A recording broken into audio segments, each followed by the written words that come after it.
साथियों, जय भीम, जय भारत, जय संविधान। बहुजन समाज में जन्मे सभी संतों, गुरुओं, महापुरुषों को नमन करते हुए करुणा के सागर तथागत गौतम बुद्ध, संत श्रोमणी सतगुरु रविदास जी महाराज, भगवान वाल्मीकि महाराज, गुरु नानक देव, संत कबीर, गुरु घासीदास जी महाराज, उनके अलावा और अन्य जो बहुजन महापुरुष हैं हमारे गुरुओं के अलावा, उनको भी नमन करते हुए राष्ट्रपिता ज्योतिबा फूले,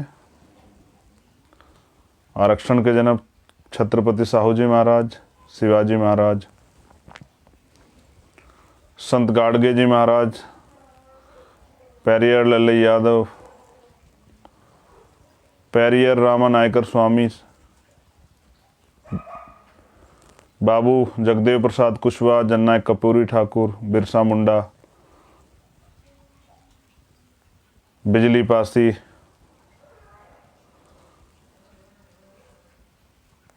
परम पूजनीय बाबा साहब अम्बेडकर,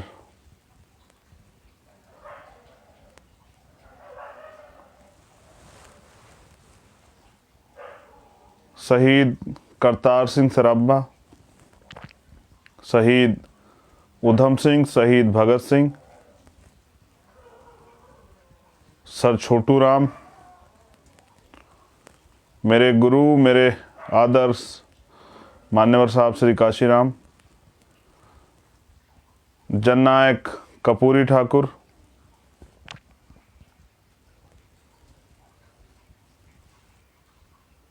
मान्यवर दीना भाना वाल्मीकि साहब, आप सभी को जो है मेरा नमन, कोटि कोटि नमन, बारंबार नमन, क्योंकि आपने अपने जीवन संघर्ष से हमें बहुत कुछ दिया।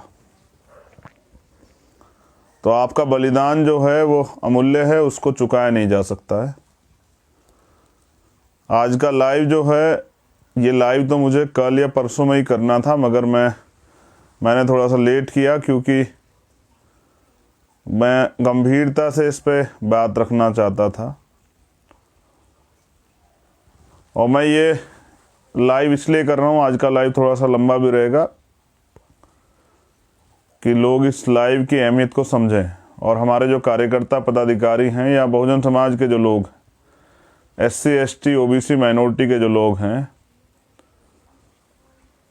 वो लोग इसकी गंभीरता को समझें, हमारे नौजवान इसकी गंभीरता को समझें। पहली बात तो मैं किसान आंदोलन, क्योंकि चरम पे किसान आंदोलन से शुरुआत करूंगा। मैंने सुना था किसी से कि कोई किसी को राज नहीं देता, कोई किसी को ताज नहीं देता, जो लेता साडे निज बल लेता, जिसमें अपना दम होता है वो लेता है, अपने दम पे लेता है। तो किसानों का आंदोलन चल रहा है और लगभग 67-68 दिन हो गए हैं। और आंदोलन में कितनी ताकत होती है आप देख रहे हैं। जो सरकार किसी के आगे नहीं झुकती थी, वो सरकार जो है बेबस सी नजर आ रही है। ये आंदोलन की ताकत होती है। तो जो हमारे लोग ये कहते हैं कि आंदोलन से कुछ नहीं होता, ये संदेश मेरा जो है, मैं किसी को क्रिटिसाइज नहीं करना चाहता, लेकिन मैं जिस अहम मुद्दे पे बात कर रहा हूँ उस पे जो लोग राजनीतिक महत्वाकांक्षा या राजनीतिक वैचारिक जो है, राजनीतिक मजबूरी के कारण मेरा समर्थन नहीं करते, ये उनके लिए भी है आज लाइव। जो लोग समर्थन करते हैं उनके लिए तो है ही, लेकिन बहुजन समाज के लोग जो राजनीतिक कारणों से विरोध करते हैं, ये लाइव उनके लिए भी है। तो किसान सड़कों पे है, यानी कि आंदोलन अपनी हक की लड़ाई के लिए, अपने वाजिब हक की, जो आपका अधिकार बैठता है उसके लिए भी आपको लड़ना पड़ता है। जब सरकार से आपको कोई चीज़ लेनी होती है तो उसके लिए भी आपको सड़कों पे आना पड़ता है। तो बहुजन समाज के लोगों को किसान आंदोलन से सीख लेनी चाहिए कि किस तरह अपने हक के लिए जो है 2-2 महीने, और किसान आंदोलन तो और 3 महीने से पहले चल रहा है, जब से बिल पास हुए, तो यानी कि 5-5, 6-6 महीने भी घर छोड़ के सड़कों पे रहना पड़ता है, आंदोलन करने पड़ते हैं, लाठियाँ खानी पड़ती है, गोलियाँ खानी पड़ती है, मुकदमे झेलने पड़ते हैं, तमाम तरह के आरोप प्रत्यारोप झेलने पड़ते हैं। ये उन लोगों के लिए, जैसा मैंने कहा, जो लोग राजनीतिक मजबूरी के कारण मेरा विरोध करते हैं। दूसरा, कुर्बानियाँ आप देख लीजिए कि फ्री में कोई किसी को कुछ नहीं देता। जो अधिकार आपका छिन जाता है उसको लेने के लिए आपको वो मांगने से नहीं मिलता, उसको छीनना पड़ता है। ऐसा माननीय काशीराम साहब कहते थे। और एक नाम जो और मैं आज के लाइव में लूँगा, वो आपके काम आएगा, उसको याद रखिएगा। तो मैंने आपको जैसे कहा कि जो अधिकार आपका छिन गया वो मांगने से नहीं मिलेगा, उसके लिए आंदोलन करना पड़ेगा, संघर्ष करना पड़ेगा, जैसा किसान कर रहे हैं। तो उसमें बलिदान कितने चले गए ये भी देख लीजिए। जो लोग कहते हैं कि भाई युवाओं के कैरियर खराब हो जाते हैं, सब चीज़ें होते हैं, युवा किसान आंदोलन में भी है, मुकदमे भी लगे हैं, सब चीज़ें लगे हैं, लेकिन अपने हक के लिए जो है वो लोग कितनी मजबूती से लड़ रहे हैं आप देख लीजिए। और 120 से ज़्यादा बलिदान भी हो चुके हैं। ये दूसरी बात है। अब जो एक और महत्वपूर्ण बात है वो ये है कि एक आ जाता कि आंदोलन में हिंसा हो जाती है, आंदोलन को तो जानबूझ के खराब किया जाता है, ये लोग षड्यंत्र करते हैं, बहुत सारे कई आंदोलनों में लगा। लेकिन मैंने कहा कि लोगों को जानना चाहिए। तो किसान दिल्ली गए थे और सरकार ने साजिश करा के आंदोलन में लाठियां चलवाई, गोली चलवाई, आंदोलन को बदनाम किया, बाकी काम मीडिया ने कर दिया। तो जो बेचारे लोग हैं उनको समझना चाहिए किस तरह से आंदोलन को खराब करने के लिए सरकार साजिशें करती है। ये पुख्ता परिणाम जो हैं, प्रमाण आपके लिए हैं, उन लोगों के लिए जो लोग आंदोलन की वैल्यू नहीं समझते और आंदोलनकारियों को भी सम्मान देने की बजाय उनका राजनीतिक मजबूरियों से विरोध करते हैं।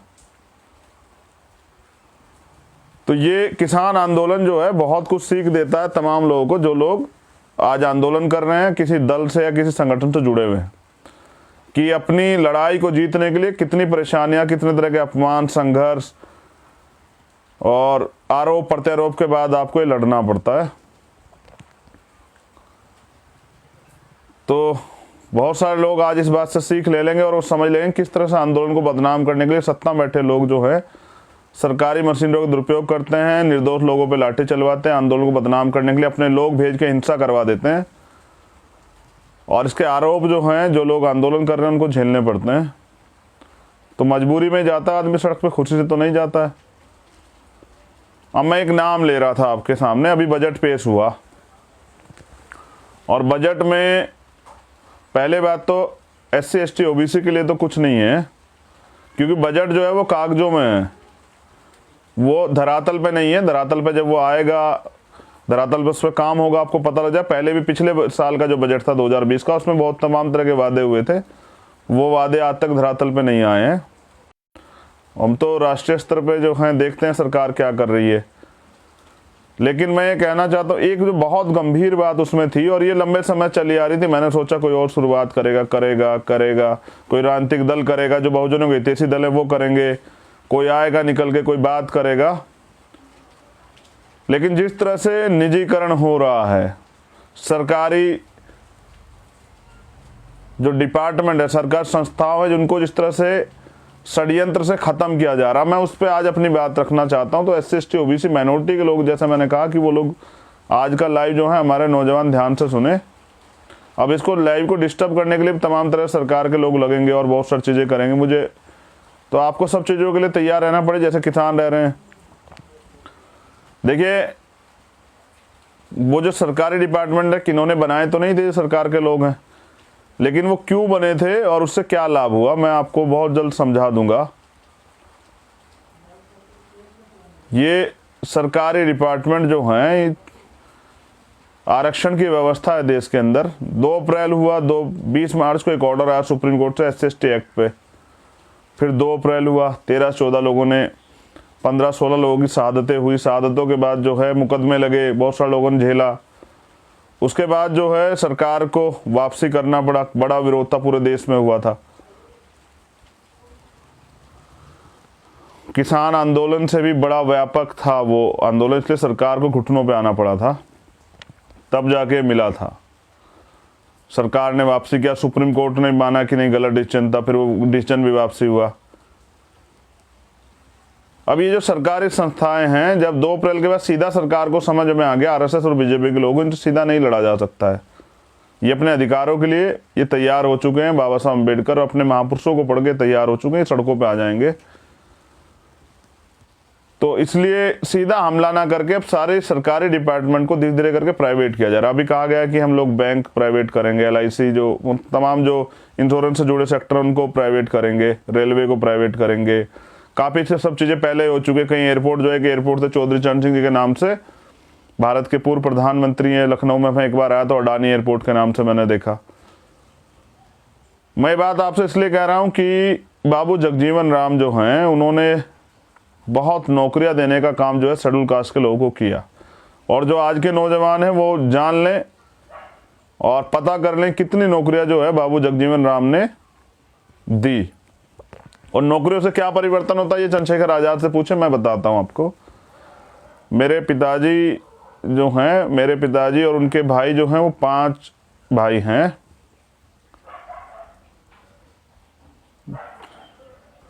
चार भाई हैं मेरे पिताजी के, जो और मतलब परिवार था। तो मेरे बड़े वाले ताऊजी जो हैं वो आर्मी में थे, आर्मी से रिटायर हुए वो। दूसरे वाले जो ताऊजी थे वो देहरादून में, वहाँ से जो है वो सिटी एयरफोर्स से रिटायर हुए। तीसरे नंबर पे मेरे पिताजी थे जो टीचर थे, टीचर से रिटायर हुए। चौथे नंबर पे मेरे चाचा हैं जो गांव में हैं। देखिए मैं लाइव के चक्कर में कंफ्यूज हो गया, 5 ही वो हैं मेरे परिवार। मेरे ताऊजी और मेरे पिताजी को लगा 5 भाई थे। जो सबसे बड़े वाले वो गांव में रहते थे, उनसे छोटे वाले जो है वो आर्मी में गए। तीसरे नंबर के जो हैं वो देहरादून में सिटी एयरफोर्स से रिटायर हुए। चौथे नंबर मेरे पिताजी थे और 5वें नंबर पे मेरे चाचा हैं जो गांव में रहते हैं। बड़े वाले ताऊजी खेती करते रहे, उनका परिवार है। काफ़ी, मैं जहाँ तक मैं जानता हूँ, एक भी बच्चा जो है सरकारी नौकरी पे नहीं लगा, क्योंकि ताऊजी गांव में रहते थे। तो सब जो लोग बच्चे बड़े होते वो खेती वगैरह काम से जुड़ते गए। अभी बड़ी मुश्किल से वो अपने परिवार को सर्वाइव कर पा रहे हैं। फिर उनसे छोटे वाले वो आर्मी में थे, उन्होंने अपने परिवार को मजबूत किया। जो देहरादून चले गए थे ताऊजी जो सिटी एयरफोर्स में, तो उनके 2 बेटे हैं, 1 बेटी है। एक भैया जो हैं वो वेल सेटल्ड हैं, वो देहरादून में एक अच्छे पद पे है। उनके छोटे वाले जो उनसे जो छोटे हमारे भैया हैं वो अमेरिका में हैं, वो इंजीनियर हैं। सिस्टर हमारी वहीं पे जो है वो वही देहरादून में है। उसके बाद हमारे पिताजी थे। हम 6 भाई बहन हैं। हमें 6 भाई बहन को हमारे पिताजी ने पढ़ाया। खेती करते शायद ना पढ़ा पाते, लेकिन वो सरकारी जॉब में थे तो उन्होंने हमें पढ़ाया। वो पढ़ाई की वैल्यू को समझते थे। और जब उन्होंने पढ़ाया तो हम लोगों के जीवन में बड़ा बदलाव हुआ। उन्होंने हम पे मेहनत की, पढ़ाया। तो क्योंकि उन पे वो सरकारी जॉब में थे तो एक अच्छा जो है अर्निंग उन पे थी, तो हमारे जीवन में बदलाव हुआ, हमें मौका मिला। उसकी बदौलत आज चंद्रशेखर है। क्योंकि काला अक्षर भैंस बराबर नहीं पढ़ते तो जान ही नहीं पाते। बाबा साहब ने जो रास्ता दिखाया था उस पर नहीं चल पाते तो कुछ कर ही नहीं पाते। फिर जो हमारे जो चाचा है वो गांव में रहते हैं, वो जॉब में नहीं गए, वो गांव में खेती करते थे। उनके बेटे कोई जॉब में नहीं है, वो सब अपना छोटा मोटा कोई काम करते हैं। धीरे धीरे वो परिवार मेहनत मजदूरी करके सर्वाइव कर रहा है। तो अगर मुझे औरों से अलग मुझे ऐसा लगता है, अगर मेरे पिताजी जॉब में नहीं होते तो शायद मैं वकालत की पढ़ाई ना कर पाता और शायद मैं आज आप लोगों के सामने ना होता। तो परिवर्तन होता है सरकारी नौकरी से बड़ा। मेरे ताऊजी अगर जॉब में नहीं होते तो मेरे भैया अच्छी जॉब पे नहीं होते। और मेरे एक भैया जो हैं वो इस देश से भी बाहर 7 समुद्र पार जो हैं वो इंजीनियर हैं अमेरिका में, तो शायद वो ना हो पाते। ये बात मैं आपको इसलिए बता रहा हूं कि हमें जो है रिजर्वेशन, आरक्षण के दम पे जो नौकरियां मिली हैं तो उनकी वैल्यू को समझना चाहिए। अब ये सरकार आरक्षण को ख़त्म कर रही है। उसका सीधा तरीका है कि सरकारी डिपार्टमेंट नहीं रहेंगे तो आरक्षण ख़त्म हो जाएगा। प्राइवेट में आरक्षण है ही नहीं। तो मैं लंबे समय से सोच रहा था कि हमें अपनी आवाज़ को उठाना चाहिए। जैसे कि जो अधिकार जो हमें नहीं मिला है तो वो अगर उसकी वैल्यू को हम नहीं समझते हैं, लेकिन जब हमें मिल गया, जैसे हमें स्वाभिमान से जीवन जीने का जो है मौका मिला, सो हमारा जीवन जो है वो आर्थिक रूप से जब हमारे फैमिली संपन्न हुई तो हमें आगे बढ़ने का मौका मिला। अब अगर हमसे दोबारा गुलामी वाले जीवन में जाने के लिए कहा जाए तो शायद हम लोग नहीं जा पाएंगे और शायद हम उसे बर्दाश्त भी नहीं कर पाएंगे। जैसे मेरे जो बड़े ताऊ जी थे वो एक किसान के यहाँ हाली रहते थे। देखो, हम किसान आंदोलन में सहयोग करते हैं, लेकिन दलितों पे काफ़ी बड़े पैमाने पे ज़मीन नहीं है, वो तो मजदूरी करते हैं। लेकिन क्योंकि जब भी देश हित में कोई भी आंदोलन होता है तो किसान लोग जो हैं, दलित समाज के लोग तो स्पेशली जाते हैं मदद करने के लिए। तो आज समाज हमारा खड़ा, मैं खुद भी जाता हूँ। लेकिन मेरे ताऊजी जो है ना, एक बार मैं गाँव गया था, लोग की पढ़ाई करते, तो मेरे ताऊजी ने कहा कि तुम्हें कुछ लोग देखना चाहते हैं गाँव में, तो तुम चलो मेरे साथ। तो मैं गया तो ताऊजी ने मुझे मिलाया कि ये परिवार है, मैं इनके यहाँ हाली लगा हुआ था, इनके यहाँ इनके जो है खेतों काम करता था, इनके जानवरों का काम करता था। मैं बिल्कुल एक जनरल बात बता रहा हूँ सच, क्योंकि मैं देसी आदमी हूँ, गांव से आता हूँ, तो सब चीज़ों को खेती भी की है, पेड़ भी काटे हैं, तमाम तरह से जो है और भी काम किए हैं किसानी के, पानी भी दिया, सब चीज़ें जानता हूँ। करीब करीब भैंस जानवर भी रखे, दूध निकालना भी जानता हूँ, घास काटना, सभी चीज़ें जानता हूँ। तो गाँव से आता हूँ, गाँव की परेशानियों को जानता हूँ, जाति का अपमान भी जानता हूँ, जातिगत दर्द भी जानता हूँ, जातिगत जो है शोषण भी समझता हूँ, क्योंकि मैंने वो देखा और झेला है। जो बेरोजगार नौजवान हैं, उनकी पॉकेट में जो पैसे नहीं होते, उनके सपनों को टूटते हुए भी देखता हूँ, क्योंकि मैं उनमें से एक ही हूँ। तो जो मतलब तमाम तरह की परेशानियाँ आज के नौजवान के जीवन में, उनको समझता हूँ, बखूबी समझता हूँ, क्योंकि मैं वहीं से आता हूँ और मैं उसी जीवन को जी के आया हूँ। तो मेरे ताऊजी ने मुझे कहा कि मैं इनके यहाँ हाली लगा हुआ था, तो मुझे बड़ा दुख था मेरे लिए, लेकिन मुझे लगा कि चलिए, उन्होंने हम पे कितनी मेहनत की और हमें मौका दिया कि देखो मैं हाली लगा हुआ था, लेकिन मेरा भतीजा ना लगे, मेरा बेटा ना लगे। तो उन्होंने पढ़ाया, क्योंकि पढ़ने के बाद जो है तरक्की के रास्ते खुले। तो जो थोड़ी बहुत ही आर्थिक संपन्नता शेड्यूल कास्ट के लोगों में आई है, बैकवर्ड के लोगों में आई है, जो माइनॉरिटी में जो बैकवर्ड है उनके जीवन में आई है, ये सिर्फ आरक्षण की वजह से आई है। क्योंकि इस देश में जो कास्टिज्म है, जिस तरह का भेदभाव है, जिस तरह की व्यवस्था बनी है, उसमें इतने भेदभाव में, जहां आज भी बार बार तरह तरह के अपमान घोड़ी से उतारना और पता नहीं क्या क्या जो है, जमीन जो बड़े लोग हैं उनके घर के नाम जूते उठा के चलना, और तमाम तरह के भेदभाव, अच्छे कपड़े नहीं पहनना, मूछें रखने पर हत्या हो जाती है। तो तमाम तरह की जो परेशानियां होती हैं गांव में अभी भी है। अच्छे मतलब आप अच्छे जा रहे कब कुछ तैयार हो जाते हो तो उस पर भी वो है लोगों को, अगर आप अच्छा घर बना लेते हो इस पर भी ऑब्जेक्शन हो जाता है। तो इनके बीच में भी अगर आगे बढ़ने का रास्ता मिला, आर्थिक थोड़ी संपन्नता आई, तो वो आरक्षण से जो नौकरी प्राप्त हुई उससे आई। और आरक्षण एजुकेशन से स्टार्ट हो जाता है, एजुकेशन में मिलता है, फिर घर मतलब फीस में भी थोड़ी सी रिलीफ मिलती है, क्योंकि आर्थिक संपन्नता नहीं थी। तो बड़ी मुश्किल से ना मैंने देखा कि किस तरह से शेड्यूल कास्ट के बच्चे जो हैं, वो बैकवर्ड के भी जो है बच्चे किस तरह से गाँव से साइकिल पे निकल के स्कूल जाते हैं, पैदल जाते हैं, पढ़ते हैं, फीस के पैसे भी नहीं होते, तो किस तरह से वो अपने उसको निकल के आते हैं। लेकिन उनका प्रयास रहता है, हॉस्टल में रहते हैं बच्चे, तमाम तरह की परेशानियां सहते हैं और कोशिश कर रहे हैं कि इस व्यवस्था में जूझ रहे हैं कि वो कुछ करके दिखाएं, देश हित में उनको मौका मिले। तो आरक्षण कोई गरीबी उन्मूलन का कार्यक्रम नहीं था, आरक्षण राजकाज में हिस्सेदारी का मामला, प्रतिनिधित्व का मामला। मैंने इसको कई बार समझाया भी, मैंने जनरल कास्ट के लोगों इस पर सेटिस्फाइड किया कि नहीं, आरक्षण सही है, होना भी चाहिए। ये अमेरिका में भी अफर्मेटिव एक्शन के नाम से वहां से जानते हैं। मैं बात आपसे क्यों कह रहा हूं, क्योंकि ये छीना जा रहा है, इसको खत्म किया जा रहा है और हमारे लोग चुपचाप बैठे हैं। देखिए, कई बार लोग कहते हैं कि नहीं सत्ता में जरूरी है, लेकिन मैं कह रहा हूं कि आंदोलन भी बहुत जरूरी है। किसान तो सत्ता में नहीं है, लेकिन अपनी मांग के लिए सरकार के आगे अड़े हुए हैं। तो ये हौसले की बात है, ये स्वाभिमान की बात है। आप घर में बैठे सोचते हैं कि आपके अधिकार सुरक्षित रहेंगे, ऐसा नहीं होता है। आपको उनके लिए लड़ना पड़ता है, आपको आना पड़ता है, आपको सामने आके अपनी बात रखनी पड़ती है। सरकार अगर इतना आपसे प्यार करती तो शायद मुझे लगता है कि आपकी सारी समस्याओं को सुन के उनका हल निकाल देती, लेकिन नहीं निकाला है।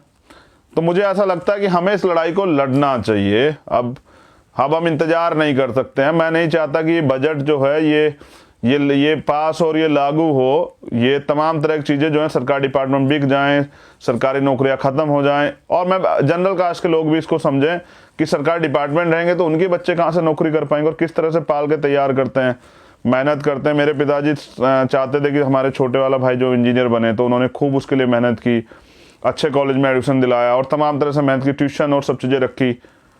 तो माँ बाप तो अपनी तरफ से पूरा प्रयास करते हैं। कैसे करते हैं कि अपने पेट का जो है काट के उसको देते हैं, कि जैसे मैंने खुद देखा कि मेरे पिताजी को अक्सर जो है वो चंद कम कपड़ों में मतलब रहते, जो उनके एक ही जो तरह के 2-3 जोड़े थे उन्हीं में रहते थे, लेकिन हमें वो ड्रेस हमेशा प्रॉपर सिलवा के देते थे, हमें समय पर सर्दियों में जूते सिलवा देते थे और जर्सी देते थे। तमाम जो मतलब सुविधाएं, जो ज़रूरत की सामान है पढ़ने के समय में, किताबें और सब चीज़ें, वो हमें देते थे। ट्यूशन वगैरह सब चीज़ों का को करते थे, लेकिन उसके लिए वो किस तरह से एक सीमित तनख्वाह से किस तरह कटौती करते थे, बड़ा सोचने का। तो फिर बहनों की शादियाँ, तो ये मेरा नहीं, ये तमाम जो हैं देश में रहने वाले लोगों का हाल है। मगर ये मैं इसलिए कह रहा हूँ कि नहीं, अब आरक्षण खत्म किया जा रहा है तो हमें लड़ना पड़ेगा सर। और मैं ये चाहता हूं कि अब जो है एक बड़ी आबादी हमारी जो है पूरे देश के अंदर है। मुझे बस 1 सेकंड दीजिए। पूरे देश में एक बड़ी आबादी हमारी है, शेड्यूल कास्ट के लोग, तमाम शेड्यूल कास्ट की जातियां, बैकवर्ड की बहुत सारी जातियां हैं, माइनॉरिटी में भी बैकवर्ड है, उनको भी रिजर्वेशन का फायदा मिलता है, वो भी हैं। और जो देश में जो लोग रहते हैं उनमें जो नौजवान हैं जो सरकारी डिपार्टमेंट नौकरी चाहते हैं, तो उनको भी समझना पड़ेगा कि नहीं, सरकार तो कुछ छोड़ ही नहीं रही है, सरकार तो सब बेच के ख़त्म कर दे रही है।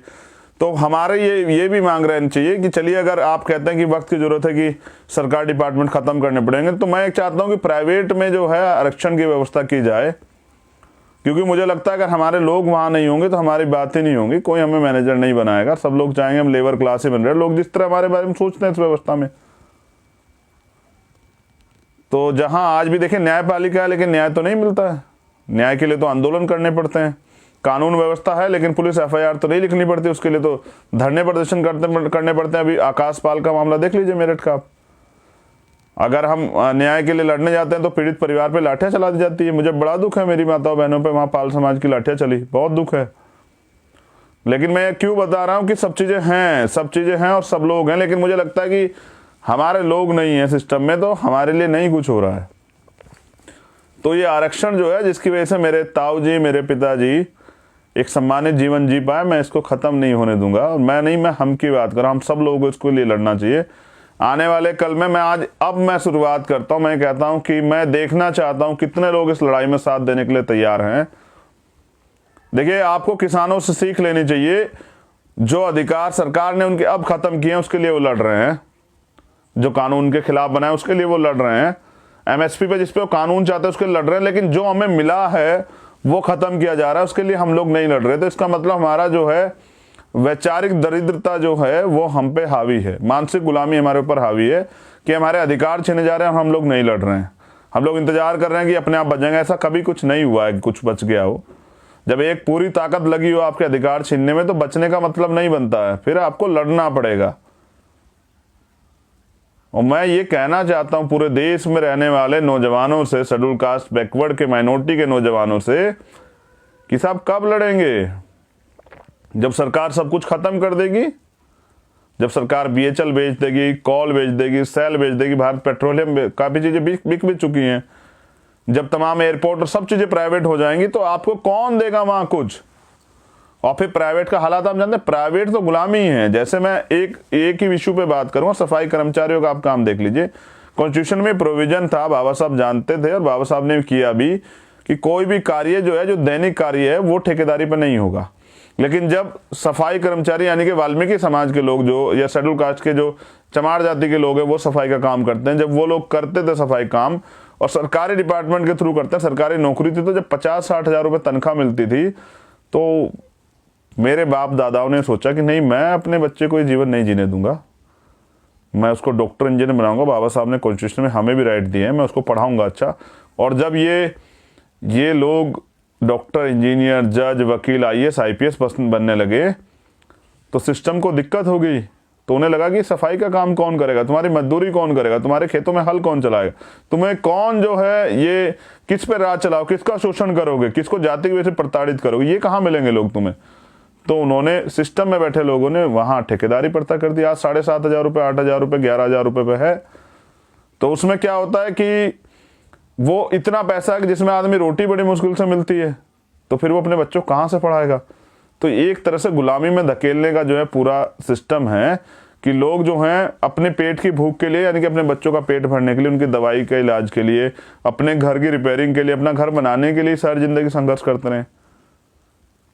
तो 10% लोग जो हैं वो 90% पूंजी पे कब्जा करे बैठे, और 90% जो लोग हैं किसी जाति धर्म के हों, वो 10% पैसे पे जानवरों की तरह अपना जीवन जी रहे हैं। ये कोई जीवन थोड़ा, ये तो गुलामी है। गुलाम कहते हैं ना, काशीराम साहब कहते हैं गुलामों के अधिकार नहीं होते हैं, गुलामों की बहन बेटियों पे शोषण होता है, गुलामों को सताया जाता है, गुलामों का उत्पीड़न होता है। गुलाम गुलाम होता है, गुलाम कभी राजा नहीं होता है। जबकि बाबा साहब ने कहा कि राजधानी का पेट काट दे, वोट का अधिकार दिया और तमाम अधिकार दिए। तो जैसा मैंने कहा, सोचिए आपने जो मूछें रखी हुई हैं और कोई आपकी मूछें काट दे, मुझे ऐसा ही लगा जैसे मूछें काट दी गई हूँ। हमारा सम्मान जो है ये सरकार डिपार्टमेंट खत्म करके छीन लेगा कि इनको उस हालात पे ले जाओ कि जहां ये रोटी रोटी के लिए मोहताज हो जाए। जैसे मूछें मैंने कहा काट दी, जैसे जिन नौजवान ने मूछें रखी है, कोई जबरदस्ती पकड़ के आपकी मूछें काट दे, उस अपमान को महसूस कीजिए और तय कीजिए कि हमें संघर्ष करना है। मैं तो तय कर चुका हूं कि मैं अब भीम आर्मी और आज़ाद समाज पार्टी के जो नौजवान जो मुझसे प्यार करते हैं, मैं उनसे कहूँगा कि वो जिले जिलों में तैयारी करो, और किसान भाइयों की तरह हम भी बड़ी बड़ी पंचायतें करके जो है इस सरकार को बता देंगे कि हम एक बड़ी आबादी है इस देश की, जो बहुजन समाज है, SC ST OBC माइनॉरिटी के जो लोग हैं, वो एक बड़ी आबादी है और उनके अधिकार आप ऐसे नहीं छीन सकते उस देश में। मैं जानना चाहता हूँ इस लड़ाई में कौन कौन साथ है, वो लिख के बताए कि भैया हम लड़ेंगे और हम लड़ना चाहते हैं। सर मैं कह रहा हूँ कि अगर आज नहीं लड़े तो कल गुलामी आ जाएगी, तो जो आने वाली पीढ़ियाँ हैं उनको क्या मुंह दिखाएंगे। बाबा साहब अकेले हमें सब कुछ देके गए, फिर उससे पहले हमारे महापुरुषों ने, राष्ट्रपिता ज्योतिबा फूले, हमें पढ़ाने के लिए माँ सावित्रीबाई फूले, माँ फातिमा शेख, बाबू जगदेव प्रसाद कुशवाहा, जननायक कर्पूरी ठाकुर, संत गाडगे जी महाराज, पेरियार जी महाराज, प्यारे लल्ले यादव जी, तो गुरु नारायण स्वामी, कितने लोगों ने जो है इस सामाजिक परिवर्तन और आर्थिक मुक्ति के आंदोलन को आगे बढ़ाया। बाबा साहब अम्बेडकर, मान्यवर काशीराम, मान्यवर दीना भाना वाल्मीकि साहब, कितने लोग हैं। और मैं आदिवासी उससे तो अगर बात करूं तो बहुत लोग हैं, बड़े बड़े नाम हैं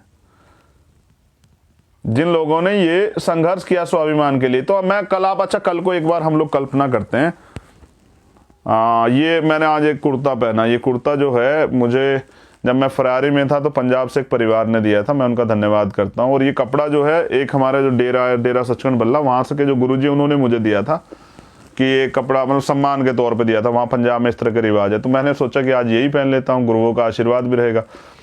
तो मैं ये बात आपको इसलिए बता रहा हूँ कि मुझे नफरत थी राजनीति से, लेकिन मुझे करनी पड़ी, क्योंकि जिन लोगों को आप सोचिए कि जो लोग संसद विधानसभा में बैठे वो आपके अधिकारों के लिए चुप हैं, तो मुझे लगा कि ऐसे लोगों को भेजना चाहिए जो लोग लड़ना चाहते हैं।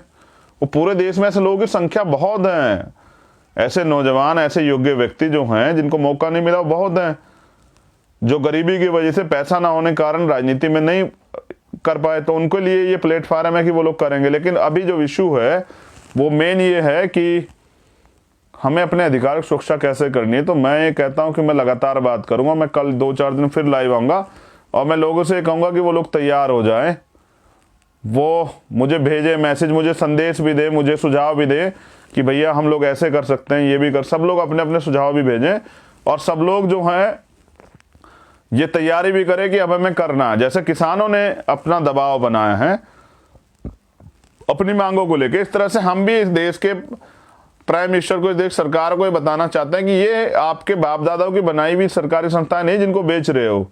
ये कॉन्स्टिट्यूशन में ये इसलिए बना है सब चीजें कि इस देश के एक वंचित तबके को आगे बढ़ने का मौका मिले। तो आप ये छीन के, क्या प्राइवेट में क्या होता है, 12 घंटे ड्यूटी कराएंगे, 14 घंटे ड्यूटी कराएंगे, जब मर्जी चाहे निकाल देंगे। आप लेट जाओगे तो आपको तब गेट के बाहर कर देंगे, जब आप कहोगे कि परमानेंट कर दो तब निकाल देंगे। कोई गारंटी नहीं है। क्या है प्राइवेट में जो ठेकेदारी पे काम कर रहे हैं उनके हाल देख लीजिए। ऐसे हाल कि काम तो आप उतना ही करेंगे, लेकिन आपको तनख्वाह जब मांगने जाओगे तो मालिक चाहेगा कब मिलेगी, और फिर वो अपने आप तय करेंगे आपको क्या तनख्वाह देनी। कोई गारंटी थोड़ा ही है किसी चीज की। तो जो नौजवान आज पढ़ रहे हैं, मैं उनसे भी कहना चाहता हूं कि सर नौकरी कहाँ मिलेगी जब ये सरकारी डिपार्टमेंट ही खत्म हो जाएंगे। तो मैं इसलिए आपसे कहना चाहता हूं कि हम लोग लड़ना चाहते हैं, और मैं नौजवानों से कहना चाहता हूं कि आपके सहयोग से लड़ना चाहते हैं। हमारी बहनें गांव में रह के पढ़ रही है, एक छोटी बहन हमारी जज बनी है अभी, पंजाब से, कल मैंने उसको मुबारकबाद दी थी। तो मैं, वो जज तभी तो बनी जब ये सरकारी डिपार्टमेंट है। तो जो बहनें हमारी पढ़ रही है और वो भी बराबर में आके जज बनना चाहती हैं, वो आईपीएस बनना चाहती हैं, आईएएस बनना चाहती है, डॉक्टर इंजीनियर बनना चाहती है, वो पुलिस में जाना चाहती हैं, क्या भर्तियां निकल रही है। चलो अगर मैं उत्तर प्रदेश की बात करूँ तो उत्तर प्रदेश सरकार कहाँ दे रही है, और जो नौकरियां भी हैं उसमें देखो किस तरह का छल कर रही है एसएसटी और माइनॉरिटी के लोगों के साथ, बैकवर्ड के लोगों के साथ, किस तरह उनको चुन चुन के निकाल रही है, किस तरह के नए कानून बना रही है। तो हमें अपने हक के लिए लड़ना पड़ेगा, और मैं इसलिए चाहता हूं कि आप लोग कमर कसें। पहले भी हम लोग लड़े हैं, 2 अप्रैल लड़े हैं, 23 फरवरी लड़े हैं, 13 पॉइंट रोस्टर लड़े हैं, एक बार और हमें लड़ना पड़ेगा। और अब हम जो हैं जिले वाइज या मंडल वाइज जो है, यूपी से तो मैं शुरुआत करने वाला हूँ। हम लोग उत्तराखंड में भी एक बड़ी रैली के लिए मैं संदेश देता हूँ कार्यकर्ताओं को, पदाधिकारियों को, हमारे अन्य जो नेता वहाँ हैं, कि वो भी तैयारी करें। उत्तराखंड में भी एक बड़ी रैली हम लोग जल्द करेंगे। लेकिन ये गुलामी एक्सेप्ट नहीं की जाएगी। आज फिर वही दौर आ गया जो एक बार में सरदार भगत सिंह और उनके साथियों के साथ था, कि वो गुलामी का जीवन नहीं जीना चाहते। और मैं आज आपसे ही कह रहा हूँ कि हम गुलामी का जीवन नहीं जीना चाहते हैं। तो जो लोग राजनीतिक कारणों से मुझे मेरा विरोध करते हैं, वो मैं कह रहा हूं कि जो जितनी खामियां मुझ में ढूंढना चाहते हैं ढूंढे, लेकिन वो एक बार किसान आंदोलन से देखें कि आंदोलन में किस तरह सरकार क्या क्या कराती है। तो वो उनको समझना पड़ेगा कि वो इसलिए विरोध कर रहे हैं क्योंकि वो किसी राजनीतिक दल का समर्थन करते हैं। लेकिन सामाजिक जो आधारभूत है, जो मूलभूत लड़ाई है, जो आंदोलन है, उसको जब से मैंने उसको स्वीकार किया तो मैंने उसको नहीं छोड़ा है। मैं काशीराम जी की विचारधारा से प्यार करता हूं, मैं बाबा साहब अम्बेडकर की विचारधारा से प्यार करता हूं, मुझे पता उसी में सफलता मिलेगी। मैं राष्ट्रपिता ज्योतिबा फूले की विचारधारा से प्यार करता हूं। मैं 100 में से 90 भाग आ रहा, मैं बाबू जगदेव प्रसाद कुशवाहा को नेता मानता हूं, मैं जननायक कर्पूरी ठाकुर को नेता मानता हूं, तो मुझे कोई दिक्कत नहीं है। इसलिए मैं आपसे कह रहा हूं कि हमें लड़ना पड़ेगा, संघर्ष करना पड़ेगा। और अब सबसे बड़ी जो लड़ाई है ना, मेरी जो समझ में आ रही है, वो आरक्षण की है। और आरक्षण अगर रहेगा तभी गवर्नमेंट नौकरी रहेगी। तो एससी एसटी ओबीसी माइनॉरिटी के लोगों से मैं कहना चाहता हूं कि वो तैयार हो जाएं। और जो लोग इस लड़ाई में साथ देना चाहते हैं या सुझाव देना चाहते हैं कि इस तरह से हम लोग इस आंदोलन को मजबूत कर सकते हैं, गांव गांव तक पहुंचा सकते हैं, अपनी बात रख सकते हैं, बड़ी सभाएं कर सकते हैं, वो लोग मुझे सुझाव भी भेजें। और मैं अपने जितने भी पदाधिकारी, जिलाध्यक्ष या भीम आर्मी के जो जिला के मेंबर या प्रदेश के मेंबर, उनसे कहूंगा कि वो मेरे इस लाइव से जो है बहुत सारे नंबर जो आएंगे उनको उठा लें, उनसे बातें करें। हम लोग, हमारी राजनीति तो यही है ना, अपने लोगों के अधिकारों की सुरक्षा।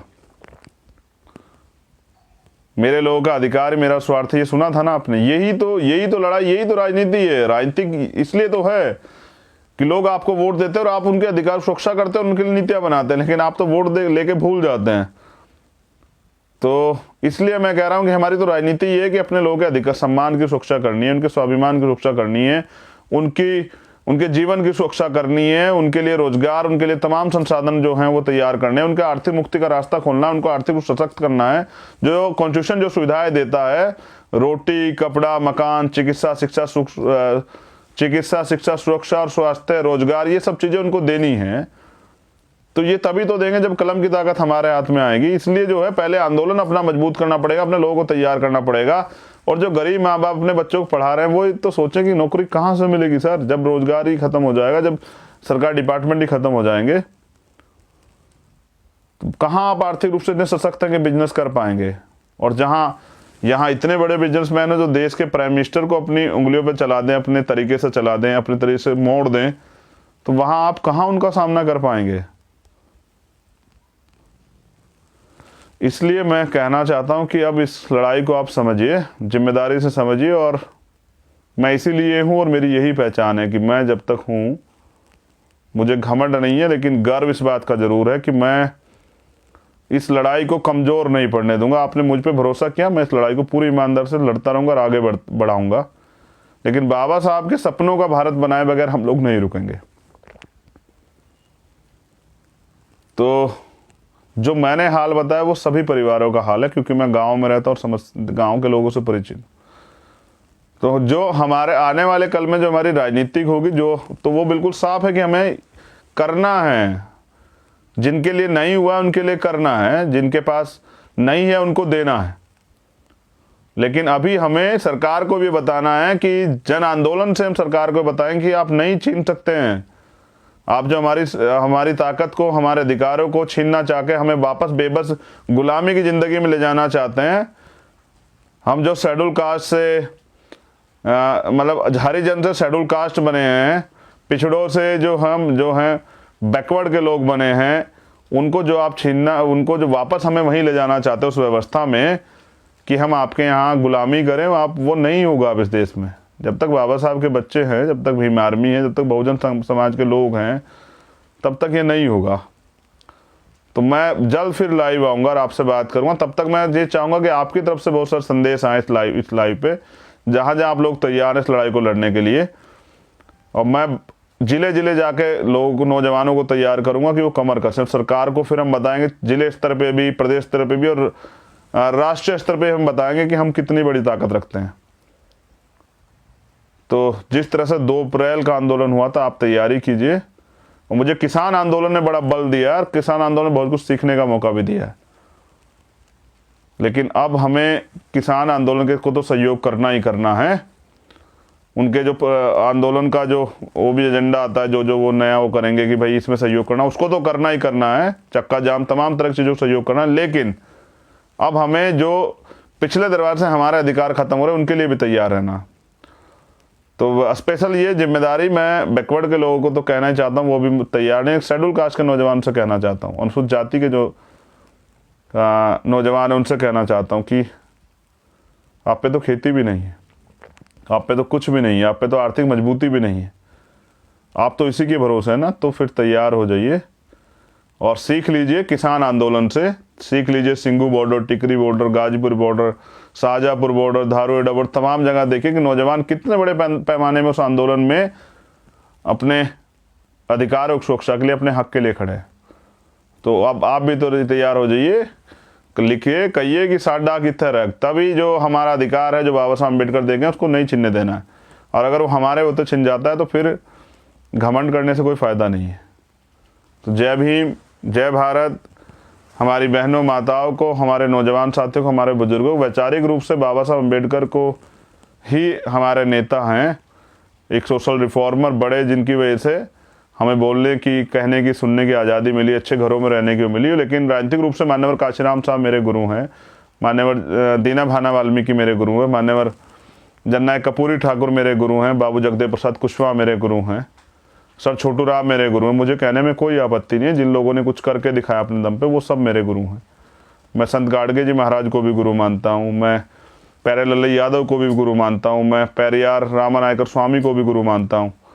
जो आपको रास्ता देते हैं, गुरु का मतलब होता है आपको रास्ता दिखाना, आगे बढ़ने का, कुछ कर दिखाने का। तो करेंगे, समता, समानता, बंधुत्व, भाईचारे की इस लड़ाई को मजबूत करेंगे और बाबा साहब अम्बेडकर के सपनों का भारत जो है बनाएंगे और अमन भाईचारा पैदा करेंगे, सुरक्षा करेंगे, सब चीज़ें करेंगे, लेकिन अधिकारों के लड़ाई में आगे बढ़ते रहेंगे, पीछे नहीं हटेंगे। बहुत बहुत धन्यवाद मुझे सुनने के लिए। जय भीम, जय भारत, जय संविधान। आप सभी का मंगल हो और सबके मंगल की कामना मैं करता हूँ। धन्यवाद। नौजवानों के लिए बस मेरा एक आखिरी संदेश कि संघर्षों के साए में घनघोर जवानी पलती है। दोबारा सुना देता हूँ, संघर्षों के साए में घनघोर जवानी पलती है और इतिहास उधर झुक जाता जिस ओर जवानी चलती है। और बार बार मैंने एक दोहराया है, आज फिर इसे दोहराने में बड़ा आनंद आएगा कि ये चांद, ये सूरज, ये सितारे मेरे साथ में रहें। ये चांद, ये सूरज, ये सितारे मेरे साथ में रहें जब तलक आपके हाथ मेरे हाथ में रहें। और साख से टूट कर गिर जाएं वो पत्ते नहीं हैं हम, आंधियों से कह दो औकात में रहें। तो मैं सरकार से कहना चाहता हूं कि ये पिछले दरवाजे से धोखे से हमारे अधिकार छीनने खेल बंद करे। अगर सरकारी डिपार्टमेंट है तो आरक्षण है, सरकारी डिपार्टमेंट ख़त्म तो आरक्षण ख़त्म। लेकिन अगर प्राइवेट सेक्टर भी आप जो लागू करोगे तो हम में इतना दम रखते हैं कि प्राइवेट सेक्टर में भी आरक्षण लेंगे। जब तक इस देश में जातिवाद है तब तक आरक्षण रहेगा और सरकारी डिपार्टमेंट ही हम ख़त्म नहीं होने देंगे। ये आरएसएस बीजेपी वाले जिन्होंने हमेशा देश को बर्बाद किया, बेचा है, उनको नहीं पता कि राष्ट्र निर्माण में सबसे बड़ा योगदान है आरक्षण का। वरना तो देश बर्बाद करने में इन लोगों ने कमी नहीं छोड़ी है। देश बेच बेच के देश चला रहे हैं। धन्यवाद।